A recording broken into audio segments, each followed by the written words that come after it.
Dedicated to Eastern and Southern Kentucky, this is WYNT Mountain News at 11.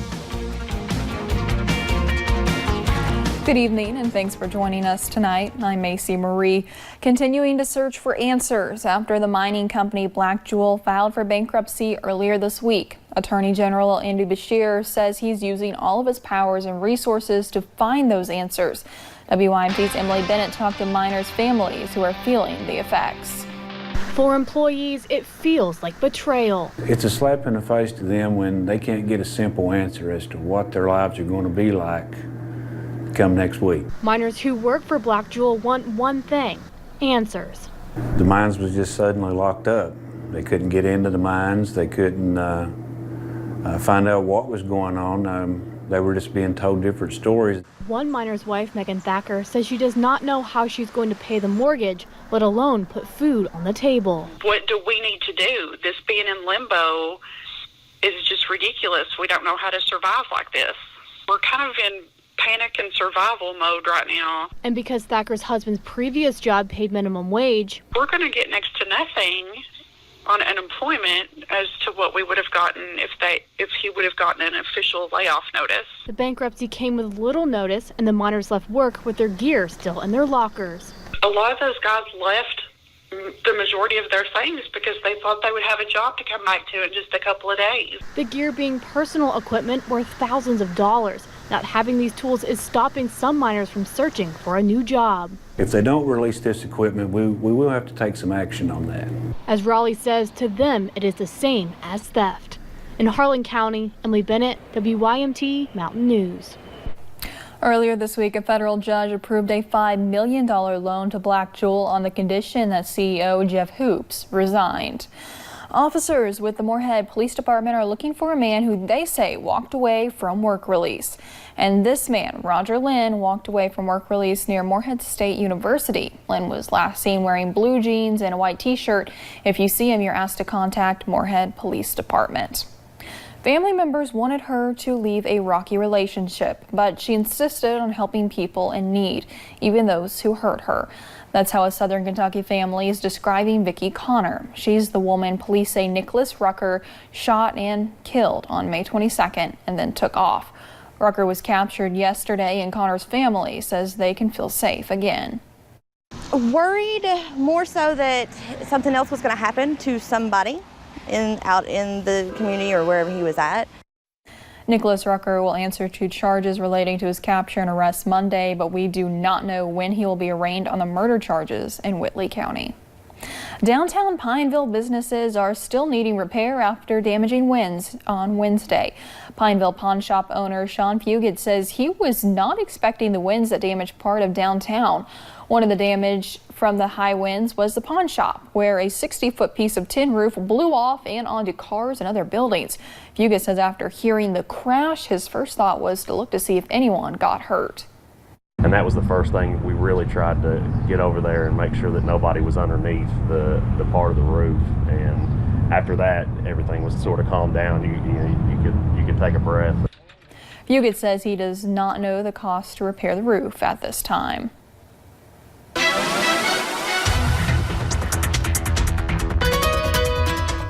Well, hopefully you got out and enjoyed today. It was absolutely gorgeous, and we finally got a break from those rain chances. Now, as we head into the rest of those evening hours, could be dealing with a little bit of that patchy fog. We'll go ahead and take a look at our camera in downtown Whitesburg. We're looking okay for now, but we'll keep an eye on that patchy to dense fog as we head into the later overnight hours and into your Saturday as well. Satellite radar shows those pop-up showers and storms all around our area, mainly stayed around us, though. I think us in Eastern Kentucky really got a nice break from those rain chances today. And as we scan the skies now, looking at maybe a stray shower into parts of Wayne County, McCreary County, but the rest of us definitely on the drier side. Now those temperatures into about those low to mid 70s, some spots into the upper 70s. You're seeing that in Prestonsburg, Jackson, Pikeville, showing still in 80s over into Richmond. We'll be dropping near 70 degrees tonight with calm conditions with partly cloudy skies, really remaining dry as we head into the overnight hours, but that really changes as we head into the weekend. Looking like rainy at times as we head into the weekend. Sunshine does return for the new work week along with those pretty hot temperatures. I'll have a look at that full forecast coming up in just a few short minutes. Macy.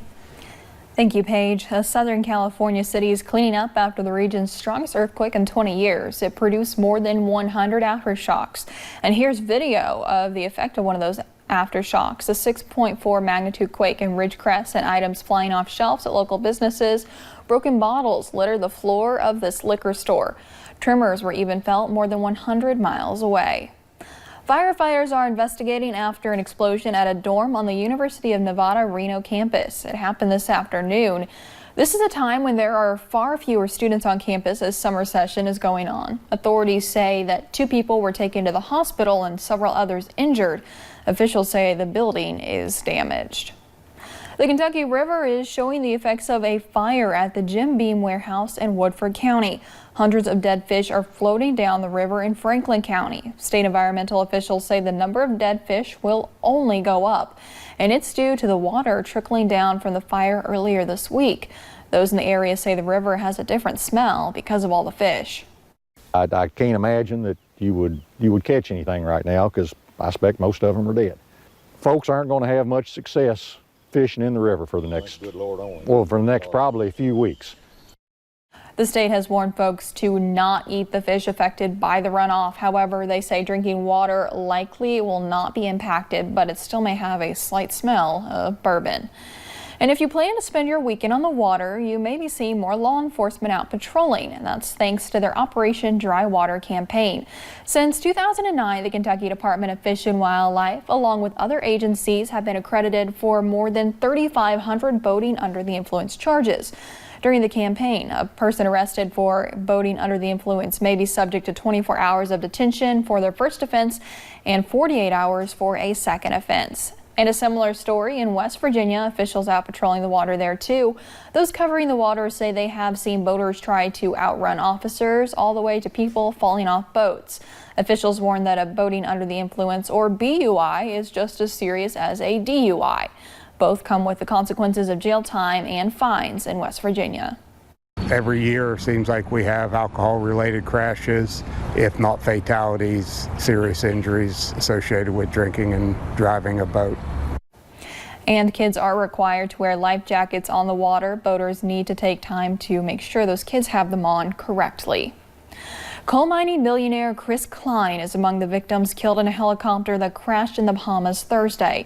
The executive was known for his philanthropy and working his way up from coal miner to owning his own company. A West Virginia native, he graduated from Marshall University.